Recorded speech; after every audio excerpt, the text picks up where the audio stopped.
တချို့လူငယ်တွေရဲ့ဘဝကိုအားကျပြီးသူတို့လုပ်သူလို့မလုပ်နိုင်ခဲ့တဲ့အရာတွေကြောင့်အများကြီးစိတ်ပင်ပန်းနေတော့မဲလားတချို့လူငယ်တွေတိုးတက်နေချိန်မှာတိုးတက်မှုမရှိတဲ့ကိုပြန်ကြည့်ရင်တိမ်ငယ်စိတ်ဝင်နေတော့မဲလားတချို့လူငယ်တွေအပါတရကြိုးစားပျော်ရွှင်နေချိန်မှာအခုထိအနာဂတ်ပြောက်သူလို့ခံစားနေရပြီးဘဝကြီးကိုဖြစ်တယ်လို့နေတော့မဲလားဒီလိုသာလှုပ်ရှားရှိတာမလို့ပဲသူတစ်ပါးရဲ့ဘဝတွေကိုအားကျပြီးကိုအသုံးမကျသလိုလိုအနာဂတ်မရှိတော့သလိုလိုတွေးတောခံစားနေမယ်ဆိုရင်နောက်နှစ်ပေါင်းများစွာကြာတဲ့အခါတင်ဟာတေချာပေါက်ဒုက္ခရောက်နေပါလိမ့်မယ်လူငယ်ဘဝအသိကိုတန်ဖိုးကြီးပါတယ်ငယ်ရွယ်မှုကအချိန်ကန့်သတ်နဲ့ရှိပါတယ်တချို့အရာတွေဟာလူငယ်ဘဝမှာပဲလုပ်လို့ရတာပါတဲ့အနေနဲ့ငယ်ရွယ်တော့မှလှုပ်ရှားရှိတာမလုပ်ပဲလမ်းပြောင်းနေလို့ပါဆိုတဲ့စကားတွေကိုအတွင်နဲ့သုံးပြီးအေးအေးဆေးဆေးနေမယ်ဆိုရင်တင်တယောက်တည်းနောက်ကျကျန်ခဲ့ပါလိမ့်မယ်တချို့လူငယ်တွေစူးစမ်းနေကြပါပြီတချို့လူငယ်တွေကတင့်လို့အကြောင်းပတ်ချက်တွေပေးမနေပဲပညာတွေကိုအစွမ်းကုန်ရှာဖွေနေကြပါပြီတင်တဲ့တွေအများကြီးတက်စာတွေအများကြီးဖတ်ပြီးပုံမကောင်းမွန်တဲ့ဘဝကိုရရှိစေဖို့နီလန်းတွေရှာဖွေနေကြပါပြီတင်ရောဘယ်တော့များမှစူးစမ်းမှာပါလဲဘယ်အချိန်ရောက်မှအတိတရားဝင်မှာပါလဲဘယ်လောက်ထိအချိန်တွေဖြုံးနေမှာပါလဲ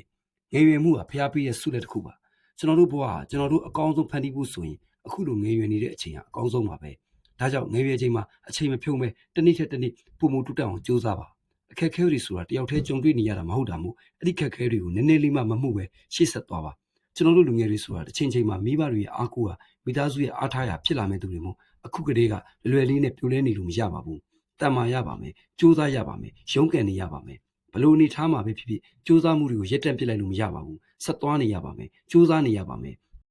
ပင်ပန်းနေခဲ့တဲ့ဆိုရင်တော့မိသားစုအတွက်ဆိုတဲ့အသည့်နဲ့ရှေ့ဆက်နေရပါလိမ့်မယ်ဒီလုပ်ငန်းပြင်နောက်ထပ်ဘယ်လိုလုပ်ငန်းတွေထပ်လုပ်လို့ရသေးလဲဆိုတာကိုအမြဲတွေးတောနေရပါလိမ့်မယ်ဒီလ၄သိန်းရှာနိုင်ရင်နောက်လ9သိန်းရအောင်ဘယ်လိုထပ်ရှာရမလဲဆိုတာရိုးသားစွာအမြဲတွေးတောနေရပါလိမ့်မယ်ရန်ရှိနေသေးတဲ့လူငယ်ဘဝရဲ့လက်ရှိချိန်လေးမှာပျော်စရာရှိတာလေးတွေလည်းပျော်ပါလှုပ်စရာရှိတာလေးတွေကိုလည်းအဆက်မပြတ်လုပ်ပါမိသားစုဝင်တွေဂုဏ်ယူရတဲ့သူတယောက်ဖြစ်အောင်ကြိုးစားပါအားလုံးပဲကျေးဇူးတင်ပါတယ်